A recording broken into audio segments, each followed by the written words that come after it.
அரசியலை கற்பிக்காத கல்வியே இல்லை. அரசியலை தாண்டி ஆகச் சிறந்த கல்வியே இல்லை. இந்த அரசியலை கற்பிக்கிறது இல்லை. இது படிச்சுக்கிட்டு இருக்க பேசக்கூடாது. கற்றவை எவனும் பேசலைன்னா அப்ப நாடு எப்படி இருக்குன்னு பார்த்து. கற்றவர்கள் தான் மற்றவர்களுக்கு வழிகாட்டணும்.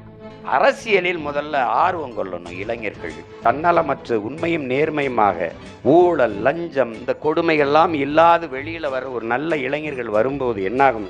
கற்றறிந்த சான்றோர்கள், அறிஞர் பெருமக்கள் அமர்ந்து படிக்கிற நூலகம் எப்படி அமைதியா இருக்குமோ நாடும் மக்களும் அமைதியா இருப்பாங்க.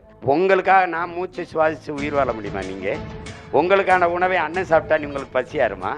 உங்களுடைய உரிமை உங்களுடையது, உங்களுடைய உணவு உங்களுடையது. அப்போ உங்களுக்கான அரசியலை நீங்க செய்யுங்க, எனக்கான அரசியலை நான் செய்கிறேன், நமக்கான அரசியலை நாம் செய்வோம். அப்போ நாடு மக்களும் சரியா இருப்பாங்க. அதை விட்டுட்டு யாரோ ஒருத்தர் வரணும், அவர் பேசணும்னா இது என்னது?